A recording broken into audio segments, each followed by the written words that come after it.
can throw more ice in there. We can delete that. And we can lob that shit overboard. I threw my repair packs overboard again. And there's some calcite.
Welcome back for some more Dungeons and Dragons. So, as you guys might be aware, it's taken me, 3 or 4 weeks to get this ready. I initially, so this is called, we're going to be playing The Hidden Shrine of Tamaochan tonight. I originally started making these maps on my own, like getting different boards that were similar to what is in the module. And then I found out that someone on Tabletop Simulator has already... Wait a sec.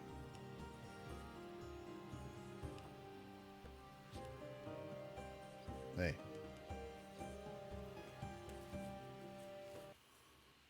What is my... Okay. Someone on Tabletop Simulator has already created a table for it. Wait, what does this music play?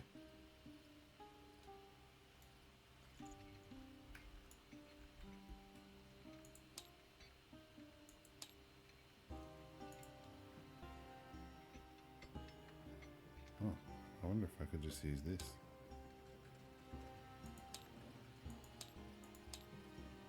Castle, cave, cosmic. I mean, I don't know what any of the music is, so I probably can't use it.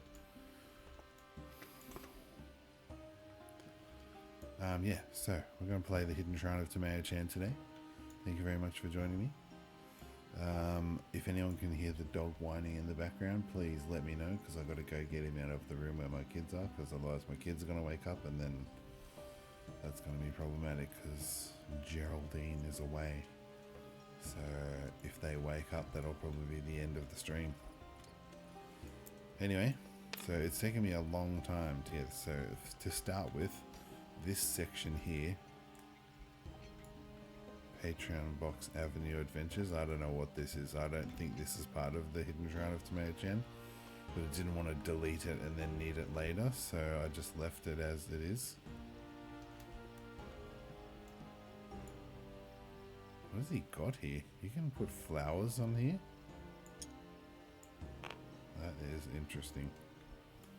And then he's got some players there.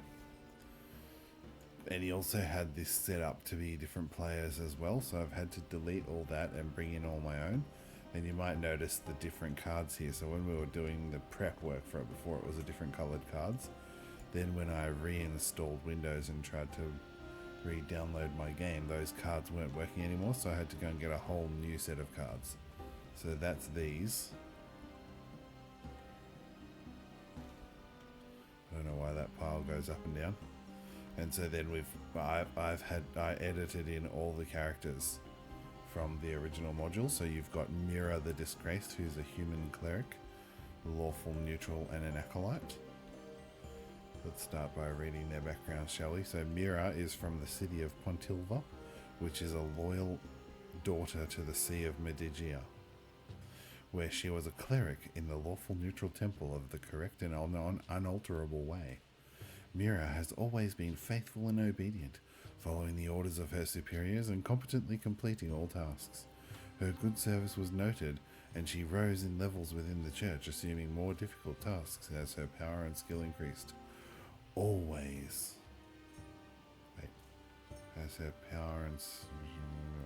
she was firm and faithful in her allegiance to stern Alia, goddess of the order.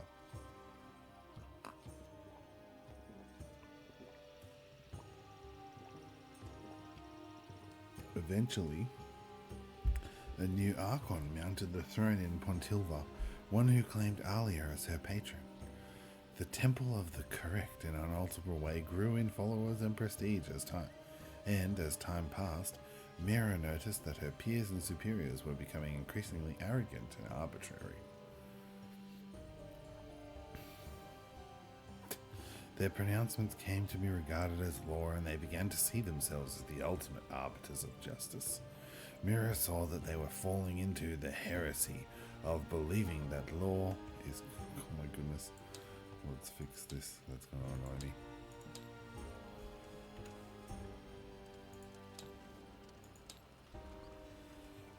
Of believing that law is concentrated in the individual and not the community. Investigating, she discovered a well-kept secret. Many members of the ecclesiarchy were no longer able to cast high-level spells, thus proving their estrangement from their deity. At last, Mira attempted to speak out against the heterodox clergy and reveal their fall from divine grace, but the forces of the ecclesiarchs prevented her from doing so, and she was fortunate to escape the city with her life. Now she serves Alia alone until she can locate other faithful disciples or somehow find the money to finance a parish of her own. A landless barbarian is now her only companion, an exile from his own people too, and a kindred, if not misguided soul. So that is Mira, the disgraced, lawful neutral cleric of Sternalia. She is the cleric of our party. I had her set up as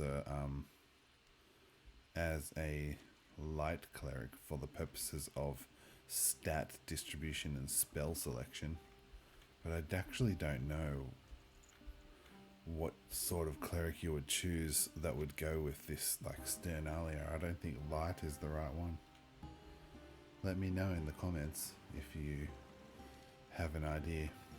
The second character is Rial the Wanderer, a fighter, level 6 fighter battle master. Human, neutral good.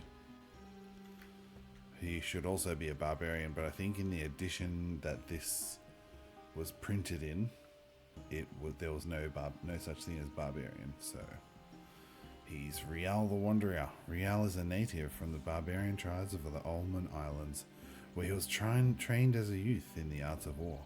His training was cut short at the age of 15 when he was determined to be a chosen one by the shamans of his tribe. Each year, the Ulman's nations can select one youth of perfect body to be the Gyesa, the chosen one of the sky gods. However, Vrial did not care to meet the sky gods by way of the shaman's sacrificial knife, so he fled the Ulmans and the wrath of his deities. Rial came to the mainland cities and took up a profession of a sellsword, a bodyguard to nobility, or a mercenary in wars. He does not stay in one place too long because he doesn't care for civilization, and because wherever he goes, bad luck seems to follow. Superstitiously, Rial believes the ill luck to be the work of the sky gods, and so he continues to wander, searching for a place where he can be free from their vengeance. On one occasion, he struck up a surreptitious friendship with an urchin thief in a port town. Years later, he stumbled upon his old friend, hanging on to his life by a thread. Without a second thought, he charged to his rescue. Now he finds himself fleeing to save his own life. Rial never told anyone about his ordeal with the shaman, but has let himself believe that he was exiled because of his desire to taste pleasures and wealth of civilization. Still, he misses his people and longs to be reunited with them. So he stumbled upon an old friend. He struck up a surreptitious friendship with an urchin thief in a port town. Is that this guy? Because the third player is Care, the apprentice.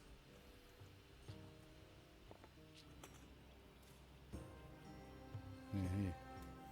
He was struck up a friendship with Care, the apprentice, I guess. Oh crap, I forgot to enter all this detail. Who cares? Care is the child of a strange union. His father was a human sailor and his mother a sea elf. Abandoned by his spelling mistake. Abandoned by his mother and orphaned by his father, he grew up alone in the streets and alleyways of the seaport Scant in the country of Onwal, with only a masterless mongoose as his friend and companion. From observing the mongoose, Care learned the value of the lithe dodge and quick thrust. He began to undertake thievery. Wow. Come on. Oops, that's not it. On a small scale.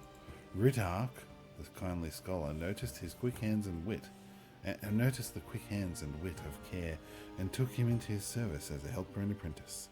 Ritark was a dabbler in the lesser arcane arts of low magic, and Care learned certain skills and arts that a noble's formal education could not have afforded him. In fact, he learned more than Ritark thought he was teaching the young lad. Meanwhile, Care continued his stealthy thieving at night. Ritark grew careless as he grew old, and one evening he omitted 1.5 crucial passes of the rite from the winds of time, and was filled with the spirit of a crazed devil. The old man attacked Care in a maniacal frenzy, and the young thief was forced to kill his master in self-defense.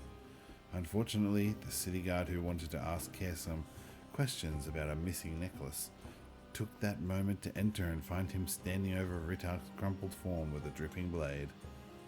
Though pierced by 2 crossbow bolts, Care managed to make good his escape and now flees the bounty.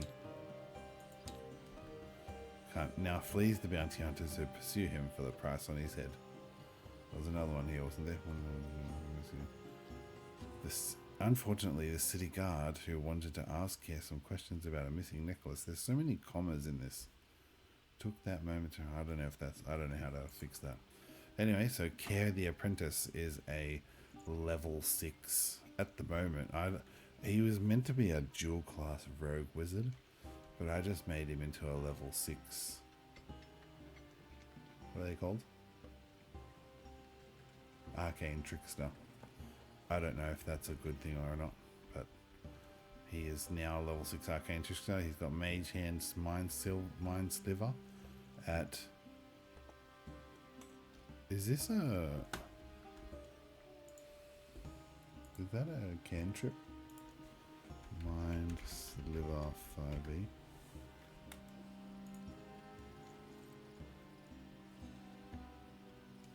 Wait, does it say it on the card? Oh yeah, it is. There, it says it down the bottom there. In Tabletop Simulator, you can press Alt to bring the card up to your face. Some of these cards are going to have too much writing on it to be able to read it, I think.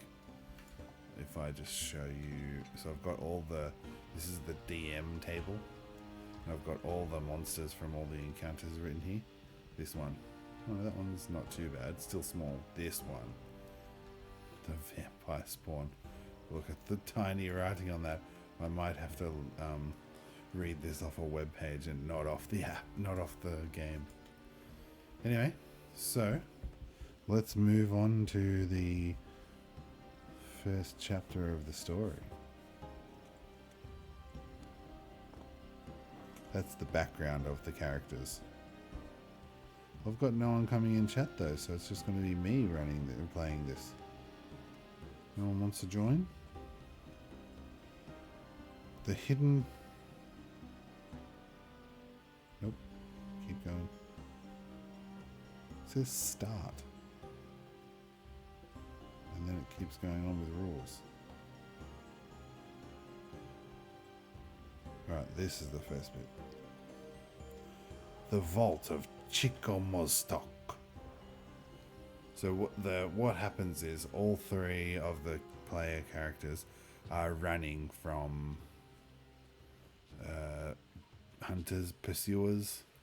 So it's probably Care is trying to run from the city guard because they're after him for killing his master. And then you could say that Rial is following along because he's friends with the rogue and he's made an acquaintance of the cleric, and the cleric is also running because probably the city guard has heard from her order that she needs to be brought in. What did they say? Did they say anything about her? No, just that she was lucky to escape with her life. So they have spun some story. The city guard is trying to catch her too. So all 3 of these guys are running through the forest from the city guard, and they end up stumbling across I couldn't find it when I was testing this out, but there is a paragraph of them running through the forest, and they stumble across the secret, or the crumbling ruins, and fall through the hole.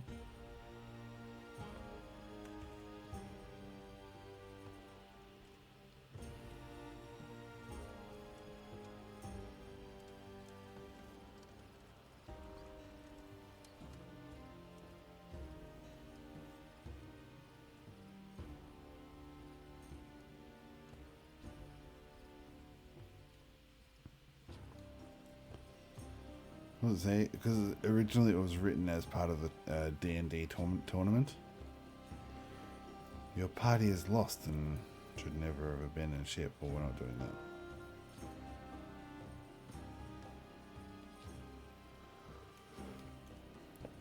Oh, I can't do that. That's the tournament play.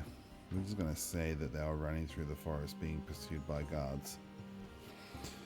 And they stumbling onwards through the fens. The party makes for higher ground. As they cross the ridge, the sun sinks below the horizon and night comes. Breathless, the party drops to the ground and you try to catch your wind with this welcomed rest. Somewhere behind you comes the sound of distant shouts. Scrambling back to your feet, you force your way further into the brush, past great carved stones, which lie overturned on the ground. The full moon rises, sending moonbeams and ghostly shadows to flicker through the branches. Ahead in the woods, a light glows and seems to beckon, perhaps a shelter for the night. Is that Colby? Though thorns tear and impede your progress, the source of illumination is reached at last. Before you is a clearing. There is an ancient ruin of worn and overgrown pyramid. A worn and overgrown pyramid fills the courtyard, shining in the moonlight, seeming almost brighter than the moon itself. A refuge? Perhaps. Tomorrow, with daylight, the party may explore, but tonight you must have rest. There are three: Care, a magic user and thief by trade, with a price on his head; Mira, a banished cleric who seeks escape from her former colleagues; and Rial, a barbarian fighter, outcast of his people. In recent weeks, Rial and Mira helped Care escape the clutches of bounty hunters, and thus became fair prey as accomplices. Taking passage on a ship to the south, the party had thought to evade the hunters, but the persistent trackers followed in a hired ship. In final desperation, the party had abandoned their vessel for the wild jungles of this savage land.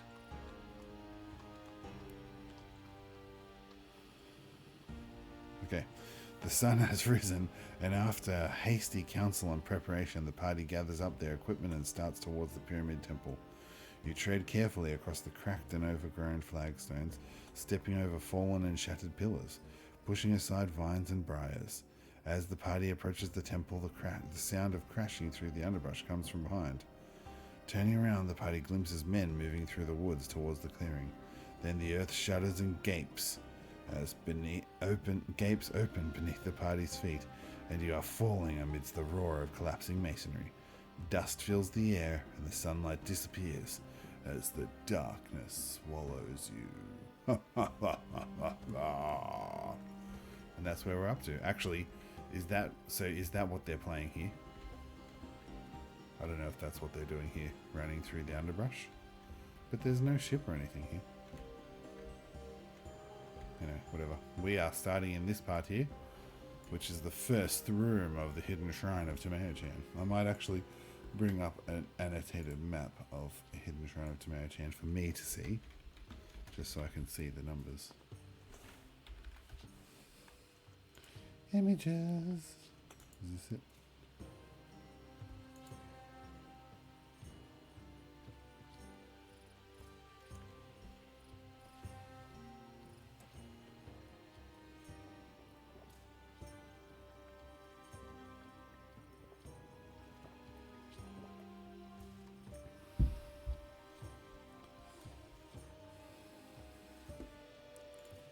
And also let me send a quick message, just because I probably should have done that when I started.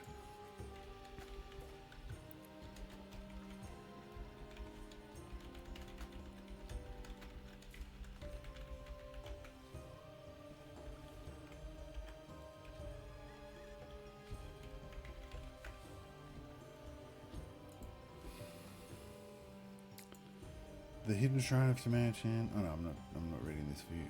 I'm just going to get the map. Map.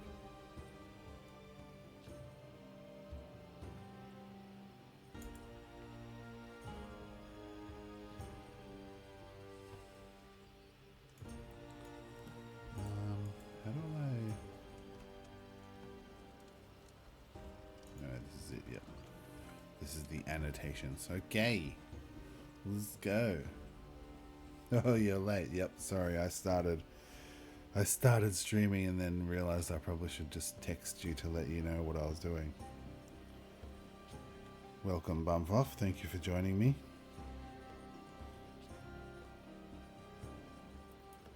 Alright, so now I've got to get back down to where it said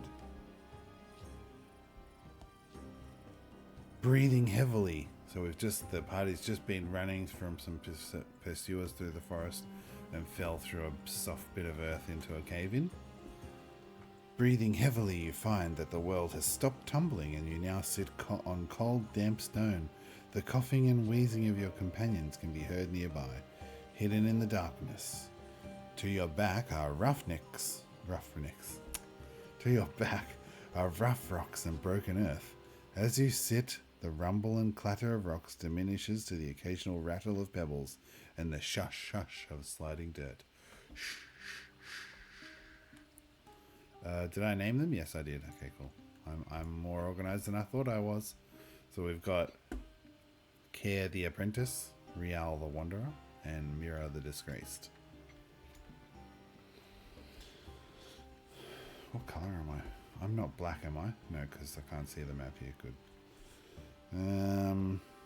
Yep. So how I've played this, I've test run this a couple of times. Exactly a couple, too. And both times the party members have decided to light a torch.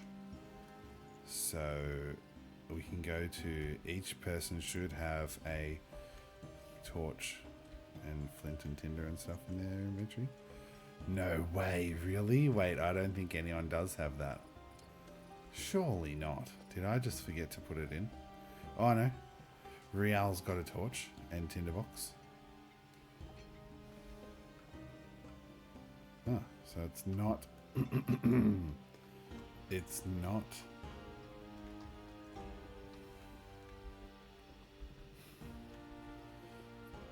It's only Rial who can light the torch. So Rial is gonna strike his tinder and light a torch. The fire only grows redly, a pale ember of itself as a result of the poisonous... Oh, whoops, I'm not meant to tell you that. A pale ember of itself. The light generated by the flame is only illuminating a 10-foot radius dimly, as if in a dense fog. Can Rial the Barbarian... So then, Rial will say, I think I'm going to try and figure out what this fog is. So he needs to make a nature check? Or a nature check? Survival check. I think it's a nature check. Let's check. Let's have a look here.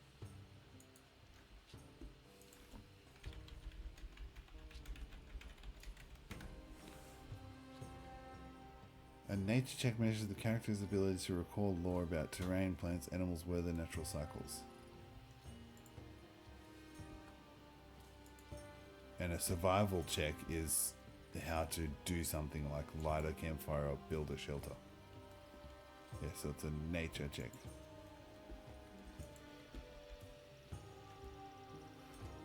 Do I have no dice? Oh, you know what? I deleted all the dice because the dice that were in this game were like little sparkly dice. Oh, metal.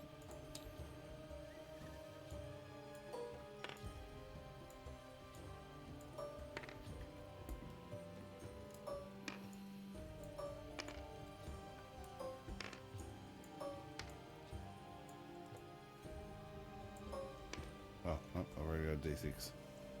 1, 2, 3, 4, 5, 6. No, I'm missing one. D4, D8, D10, D12, D20, D6. There's supposed to be 7. What am I missing? Ah, D100.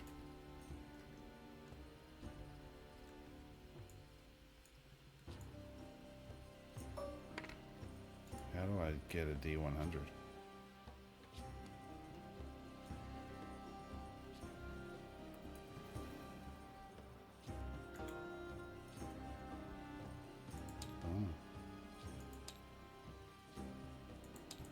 just use the other D10, but that'll be confusing for me. Let me see if I've saved a dice set here. I'm pretty sure I have. Here.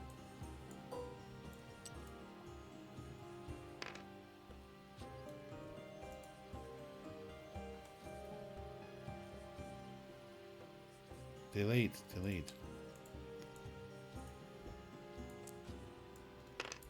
Oh, yeah, I don't need this anymore. Alright, put these two down. Put these two down here. Closer.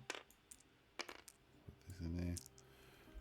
Okay, so Rial wants to make a check to see, wants to make a nature check to see if he can see what's going on in this, with this room of its dull light. Fog, this dense fog. He rolls a 14. That's pretty good. Plus nature, which is 2. That's enough. Rial the Barbarian sits quietly, nose raised, sniffing carefully. After a moment, his fears are confirmed. He informs the other two. The air in this place is bad, poisonous. I fear that if we are still entombed in this place an hour from now, we shall never leave. You're in a long corridor. Let's go back to the room. Not really that long. You're in a long, narrow chamber, running east to west. Yep, that makes sense. In the center of this apartment is a domed shape on the floor. How far did it say you can see? 10 feet? 5, 10. 5, 10. Okay, to the north and south, I'll say. Dome shape on the floor. To the north and south, there appears to be several niches cut into the walls. What do you do? So to the north and south, there are several niches cut into the walls, and because this is only 10 feet away from them, the party can see that there is an alcove in the floor. I don't like the thing giving tooltip hints. Oh, and then I can also tell you about the cave-in behind you. Where is that? The west end of the room is blocked by fallen stone and rubble, the result of a collapse.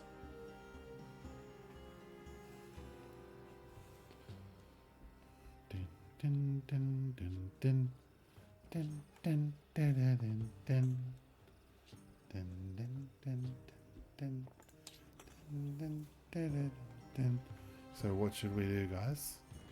How are we going to get out of this room? So at the moment, the party can only see the north and south alcoves in the wall, and then this dome shape in the center of the room. Stop trying to read the tooltips. I know you're trying to.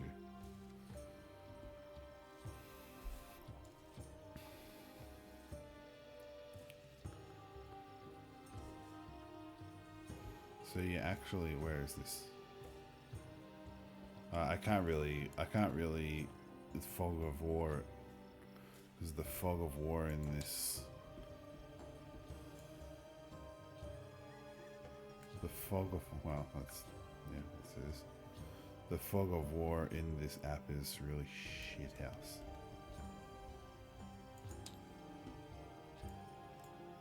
Oh, what? I can't grab it as the... Well, that's going to make things difficult.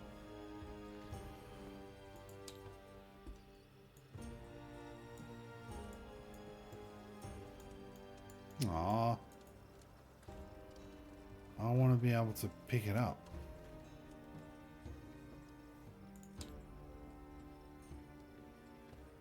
But all I can do is delete it, I guess.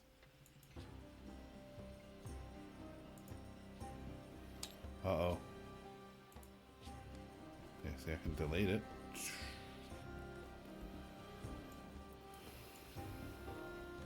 Alright, well, Rial is closest to one of these alcoves.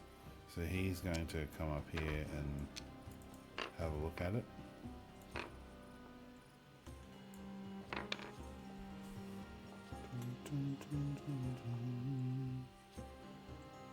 Niche A.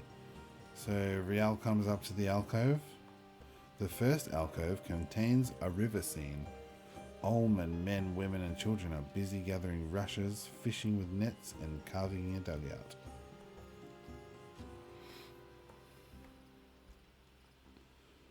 What does it say? The alcove, it contains a river scene. Does it tell you like the general idea of it? I guess I can just tell you that it is, the river scene is like the people in the river scene are made of clay and stucco statuettes. I don't know why it doesn't say that in the description. All it says is that there's people in a river scene. It could be a painting, but it's not. It's like a diorama with clay stucco figurines.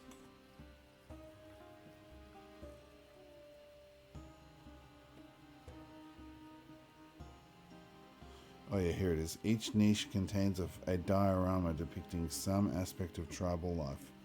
The 6-inch high figures in all of the displays appear to be made of stucco, realistically and brightly painted.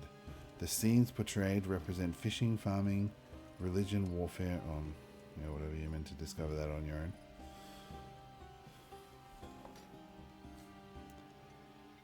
I don't know if Rial would do anything with that, would he? Just check it and go, nice. I mean, he's the barbarian, so he's not interested in that. So that's 5, 10, 15, 20, 25, 30. You don't actually have to move like this in Dungeons and Dragons outside of combat. Oh my goodness.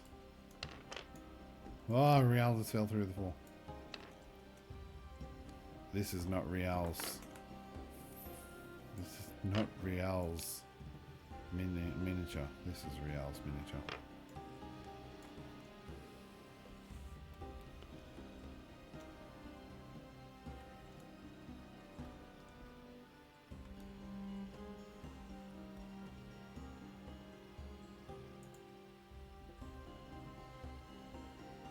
What should we do, guys? Rial has checked one alcove. Are they going to continue checking the alcoves? Are they going to do anything with the stuff in the alcoves? Probably just wander around the room, discovering the room first, I guess. So as Care approaches this end of the corridor, he sees that there is a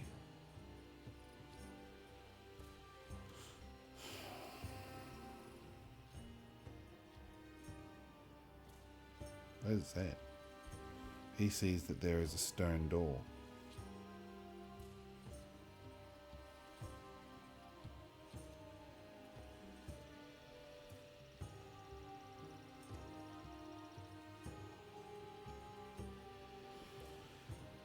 The east wall is a blank-faced stone door.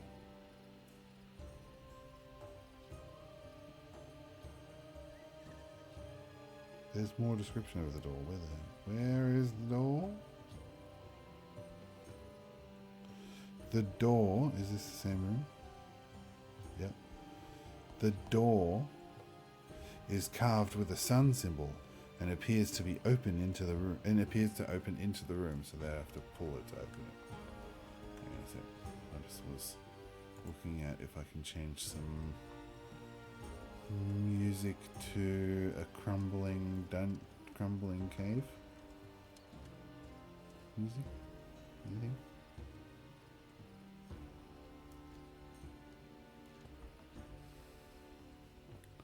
What does this sound like?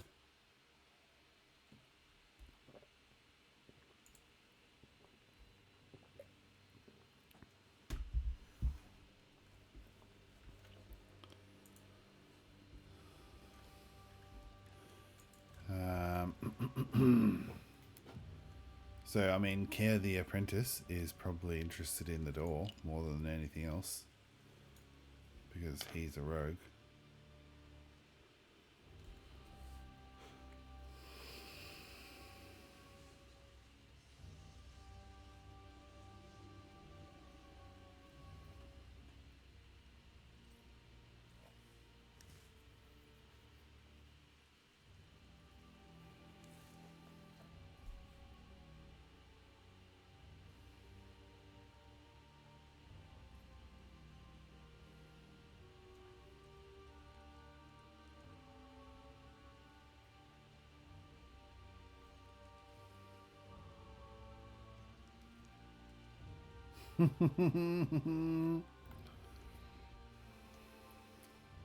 So Care investigates the door. Make an investigation check, please, Care.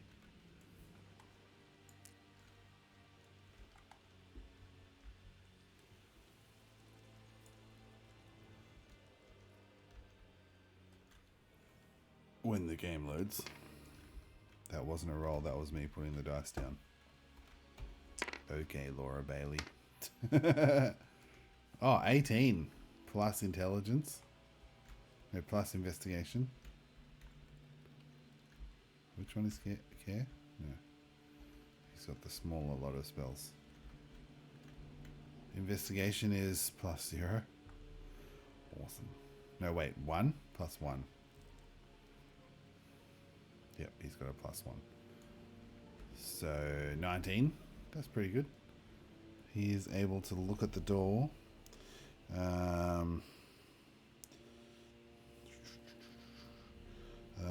It appears to open in the room. There are hinges on this side and scratches on the floor, so it's showing where the door opens with. There is no visible locks or handle, although across the top of the door there is a slight gap. 8 holes seem to have been bored into the door. They are about 1 inch in diameter, but nothing can be seen in them. The door seems to be fairly thick, and the lintel is arched, and there is a keystone at the top.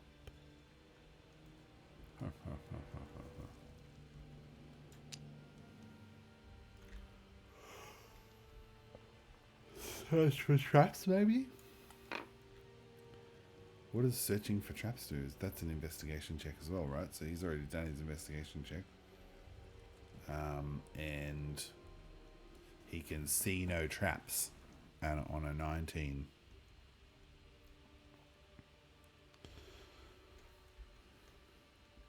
How would you open the door? The door opens inwards. It appears that there's no lock or handle. Look at this door. This door actually has a handle on it on this map. There's no actual handle on this door. There is only some holes in the door and a hole just above the door that has a keystone slot in it. It has a keystone in it. Now, according to what I was discussing with my dad, the keystone is like when you if you're putting like a roof together, and there's that, when it comes to the point at the top, you put a stone in the middle of it to hold it together. That's what the keystone is. But that's not what the keystone is referring to in this game. It's a bit confusing because the keystone is actually a stone that you can fit a key into on the top. Like there's a little hole at the top of the door that you can fit a key into a stone on. So that confused my dad when we were running through this, because he was like, yeah, keystone is what holds it together. So if you pull that out, it should all fall in.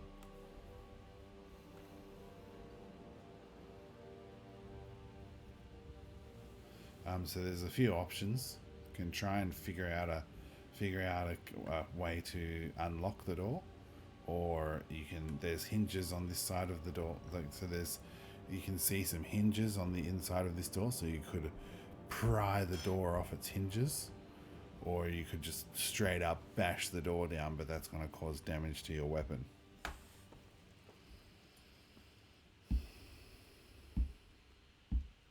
It does not appear to be locked, but you would have to find some way to pull it inwards. There's no door handle to grab onto.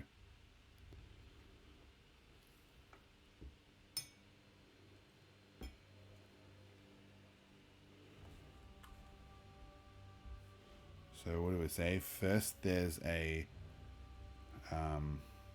puzzle to puzzle out. Second, there is you can figure out a way to pull the door open, or third, you can pull the door off its hinges, or fourth, you can just bash the door down.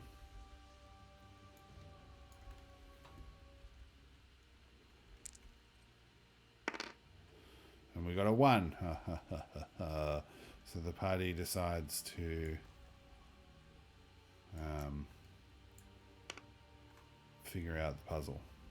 So going from alcove to alcove will show. The first alcove contains a river scene. Almond, men and children are busy gathering rushes, fishing with nets and carving a dugout. In alcove B, which is this one,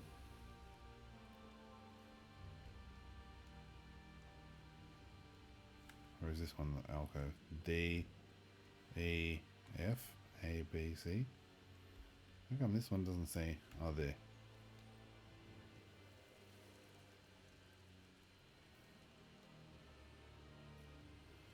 "12 commoners." Is that the same as this? Nope, that's not correct.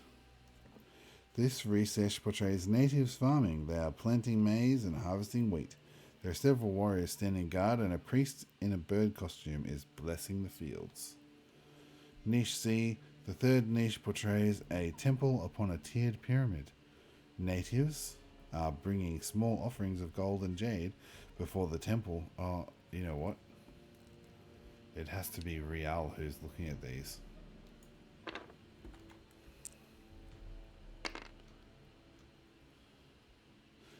The third niche portrays a temple upon a tiered pyramid. There are natives bringing small offerings of gold and jade. Before the temple stands a priest handling a constrictor snake. Around him stand 3 costumed warriors. One dressed as a winged serpent holds a spear. Another dressed as a bear with razor claws. The third represents a coyote holding a torch. There are also several stone statues of the gods.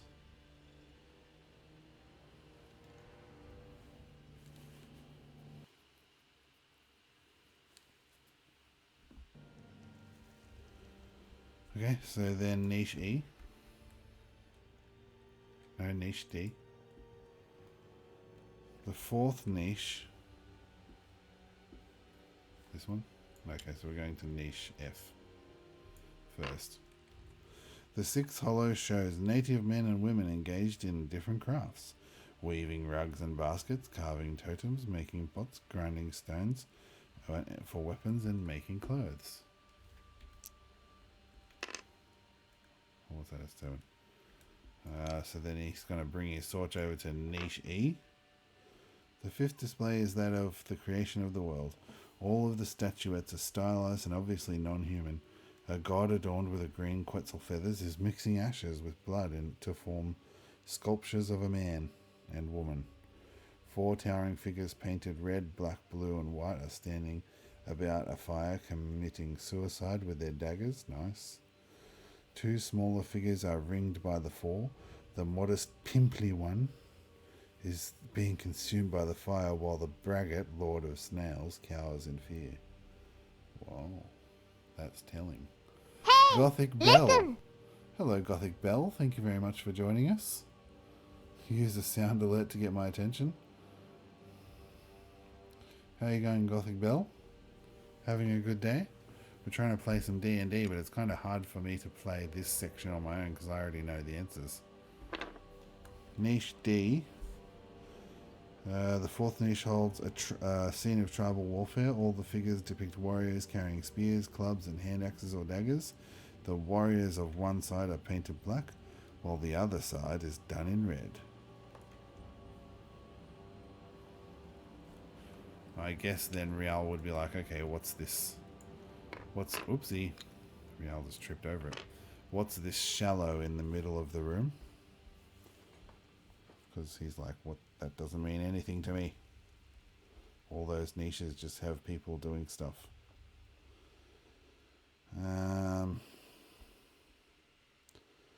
So the shape in the center of the chamber appears to be a small alcove protected by a half dome with the open end facing towards the door to the east wall. This alcove is set in a recessed shallow tiled well, 1 foot deep and 10 foot wide. The alcove itself is 4 foot high. The hollow seems to hold some sort of display. The display appears to be a diorama depicting a hunting party of Ulman warriors in leather and deer-hide garments in a mountainside scene. Some have successfully pulled down a stag with the aid of a dog. Another group is cleaning a small mule deer, and the last party has cornered a puma with their spears. A scout watches the puma hunt from an outcropping above. He holds a metal staff with a loop in its end. It looks like a shepherd's crook. What do you do? Rial, who rolls a 4. What about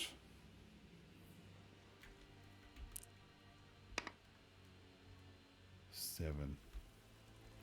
Not going to be enough.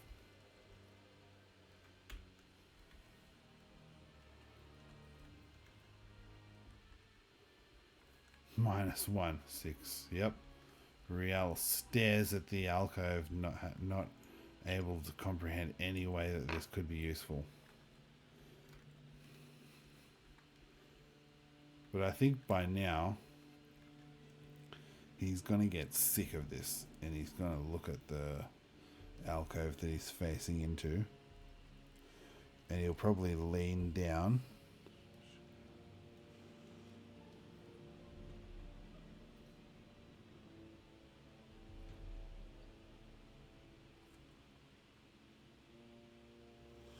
He'll probably lean down and pick up one of the Ulman warriors out of the diorama to have a look at it. And as he brings it up out of the alcove, it grows in size and animates into an Ulman warrior.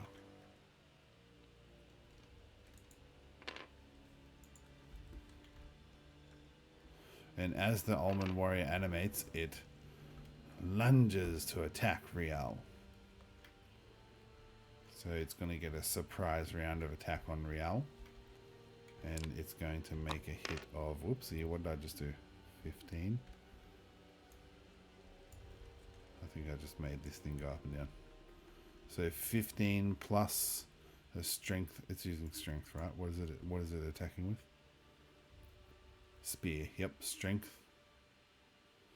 +1. Make 16.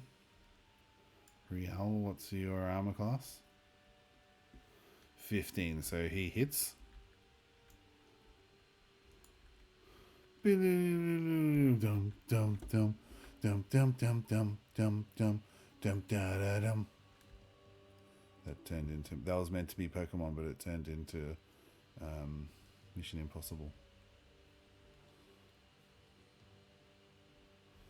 Hang on, I want to change the music to some combat music, but I don't know what's combat. Ah.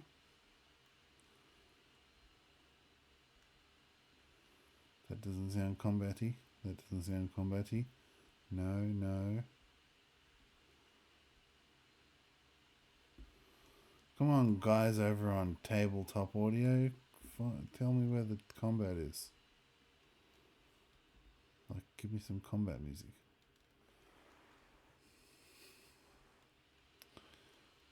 Maybe this one. Goblin Ambush.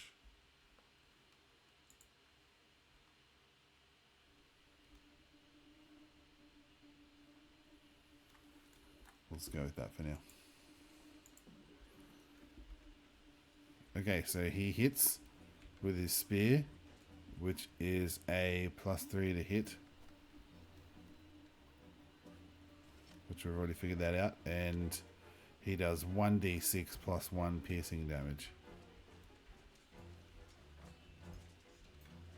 Where did I put those dice? Yeah.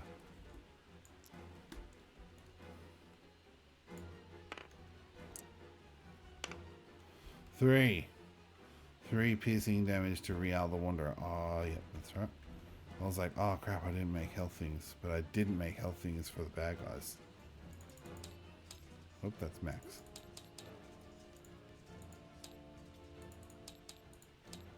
There we go. Real's down to... That's Mira. Let's just not do that. Real is this one.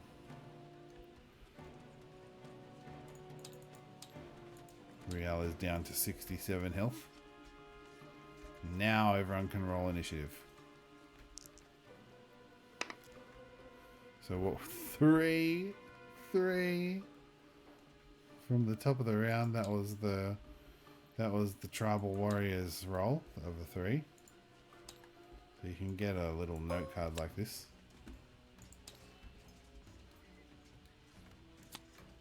If anyone's interested in so tribal warrior. I don't know what his dexterity is. Can anyone see?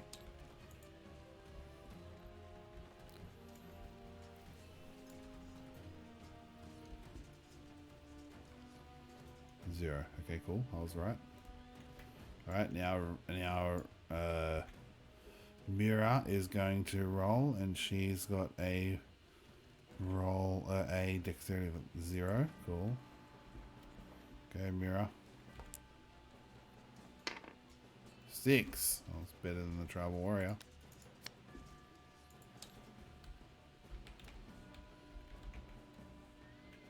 Oh wait, that goes up.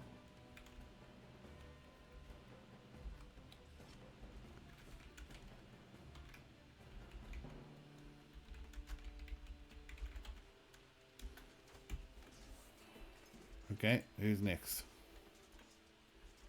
Let's make Real roll next. And what was Real's dex bonus? 12 plus 3. 15. Wow. He's first.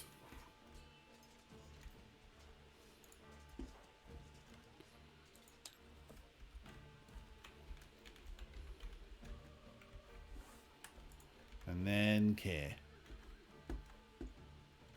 Care should have a decent dexterity bonus, right? 15.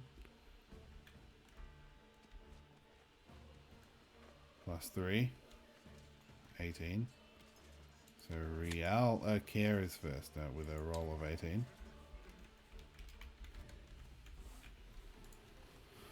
Alright, so Care is going to move up. 5, 10. 15, 20. And then he's going to make an attack at advantage because... Or is it... What is the rules for flanking? It's an optional D&D 5e rule. 5e flanking rules. I like flanking rules, so I'm going to play the optional. You have advantage on attack rolls against them. So it just means that he can always get his rogue's... what's it called? Sneak attack. So he's going to take a sneak attack on the tribal warrior. When the game loads.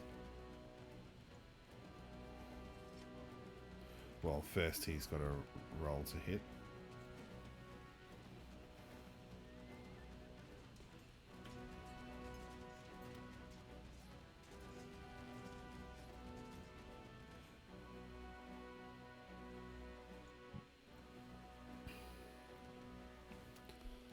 That was nearly a solid burp.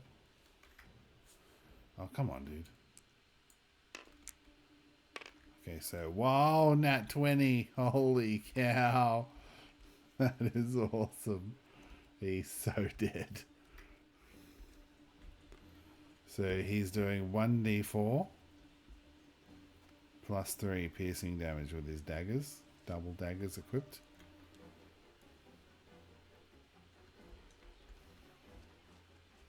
So it's 1d4. That's a 3. Plus he gets how many for his sneak attack?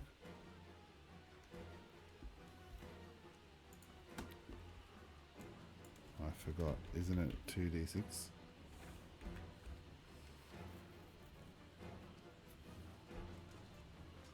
You can deal an extra 1d6.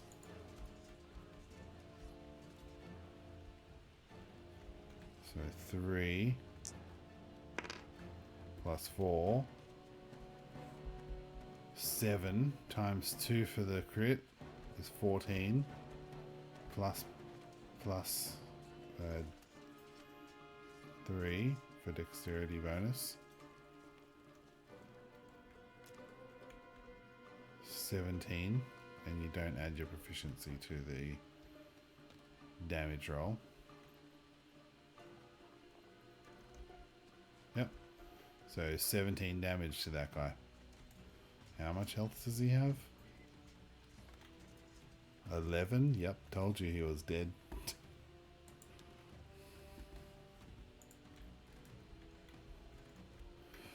Bye-bye. First blood of the game goes to Care. Well done, buddy. Alright, so that's combat over. That's that combat over.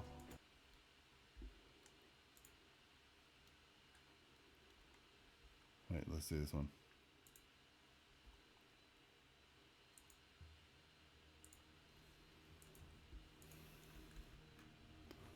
Bum ba da dum. Ow. So Rial says let's not get any of those statues out anymore. But Care is now going to make an investigation on this alcove. Intelligence, but now the DC has gone up. So no. Well, what's his intelligence?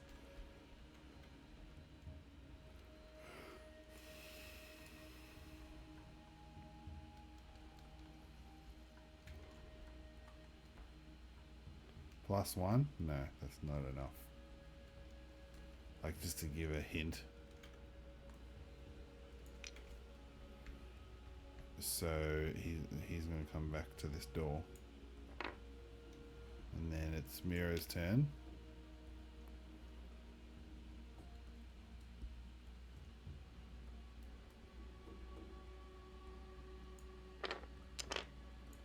So let's say the DC is up to 17 now if she wants to try and get an intelligence check on this thing.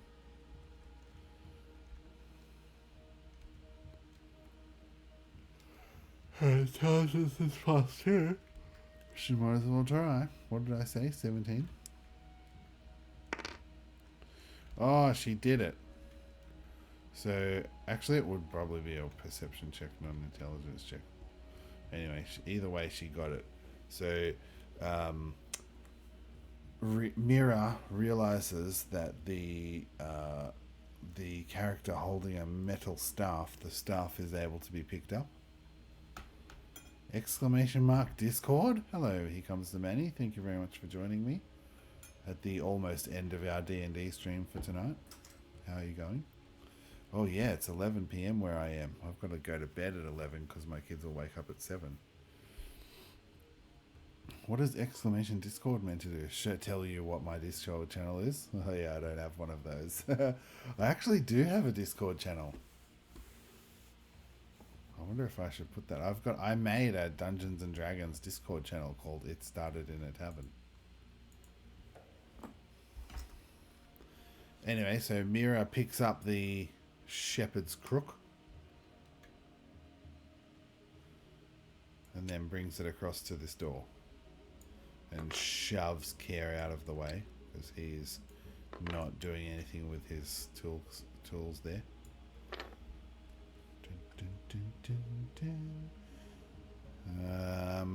What does it say about this keystone? I don't think it says anything.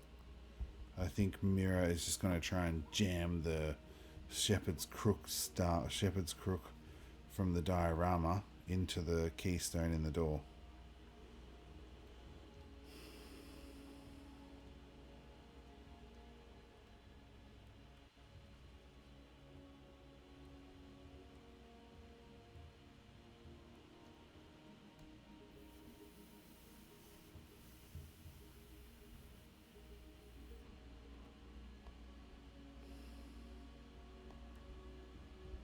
I just want to check if it says anything there.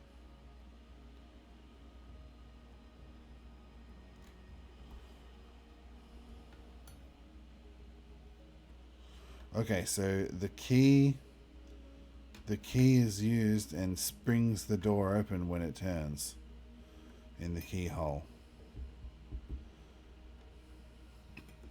So Mira puts her hand up and shoves the staff into the keyhole at the top of the door and turns it, and as she does, the door springs forward and opens. Where is it? Opens out into here. A corridor. The party sees a corridor. And that is all we've got time for today, ladies and gentlemen. Here comes the man. He says, exclusive for streamer friends only, I reckon.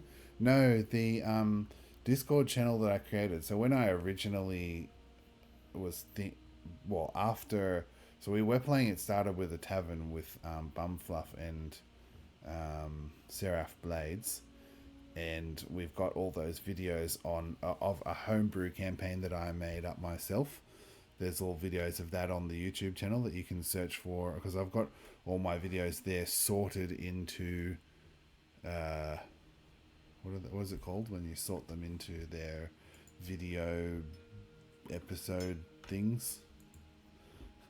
Playlist.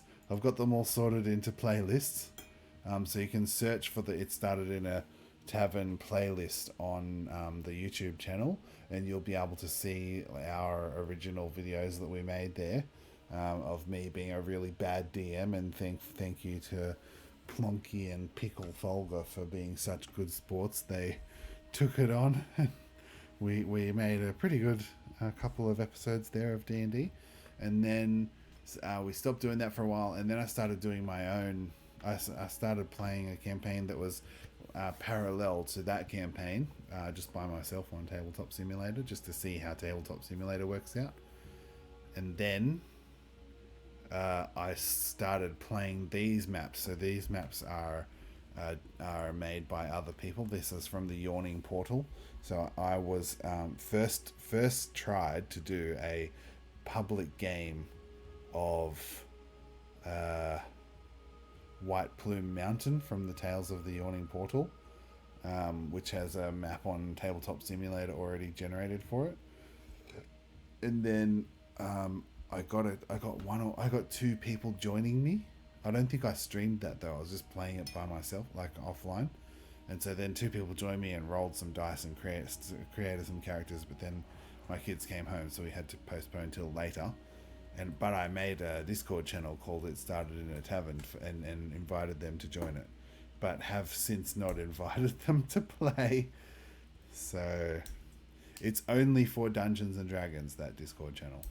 It's not for the whole channel, not for the whole TBF channel, only for the Saturday night D&D games. Then I stopped playing D&D for a while, and then brought back due to popular demand, we're now playing not White Plume Mountain, but the Hidden Shrine of Tamaochan.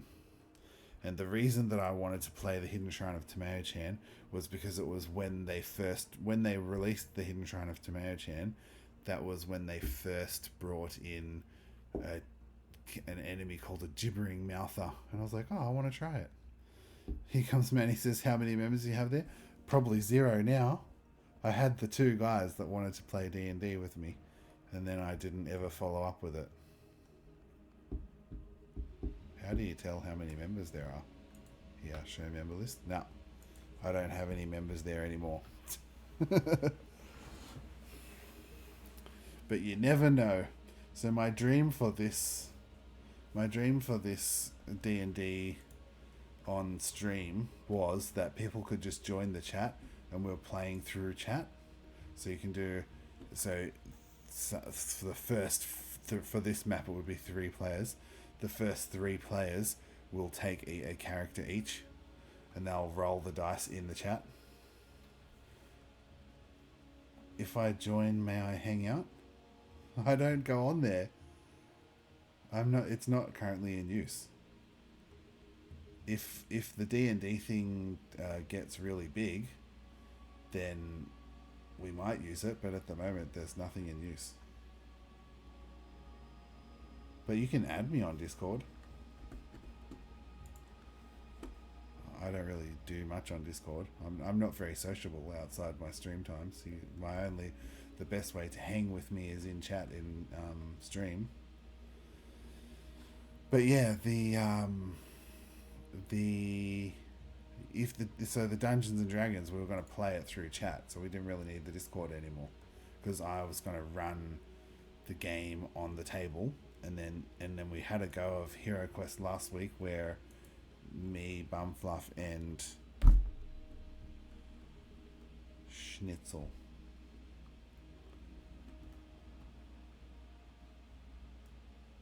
No, who was it? CC only. Me, Bumfluff, and CC only played some Hero Quest, which is kind of D&D, but kind of not, because it uses a whole different set of rules. Anyway, so today we have done our first room of the Hidden Shrine of Tamaochan. And that is how you're meant to open the door, is by getting that staff from this thing. I don't know. That's really hard to figure that out. Like, there's no clues to tell you that you should do that. All it's got here is at the end of the thing, he holds a metal staff with a loop in it. It looks like a shepherd's crook. How are you meant to figure out that that's a key to the door? Anyway. Yeah, so next week we'll continue on our adventure. I wish you could make this door... Oh, wait, can you? Wait. No, you can't.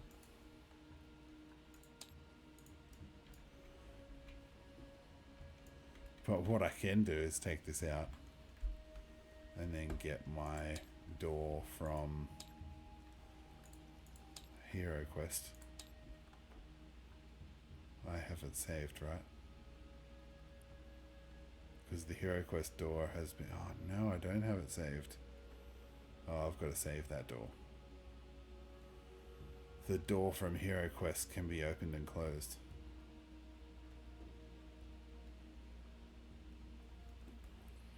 Should go and save that after we finish the stream. Yep, so that's the end of the stream. Thank you very much. You can send me a private message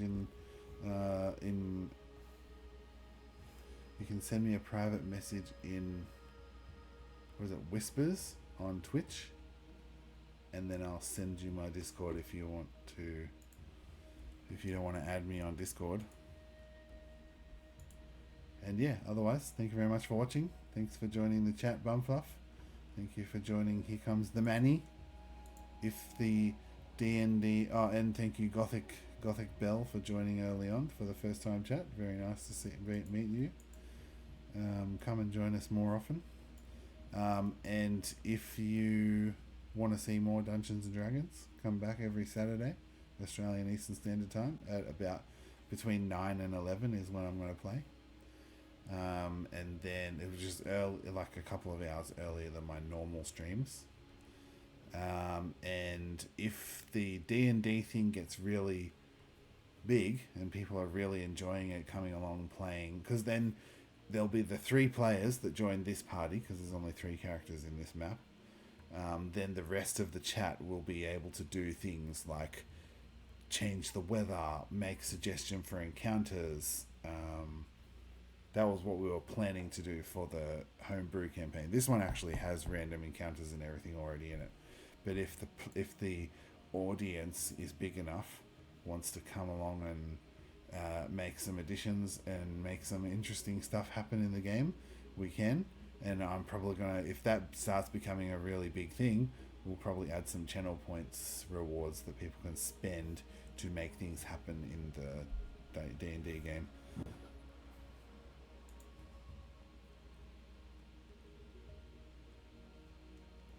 Whisper? I don't know. I don't actually know how to send someone a whisper on Twitch, but if you can figure it out, then send me a whisper and I'll send you my Discord. Otherwise, thank you very much for watching, guys. I think that's all we've got time for. And yeah, we'll catch you in the next one. The next thing that we're doing is tomorrow, Sunday, we're meant to play Green Hell and a Project Hospital. So I should be able to do that tomorrow. Alright, I'll try and send a whisper anyway. Thank you very much. Catch you in the next one. Bye for now.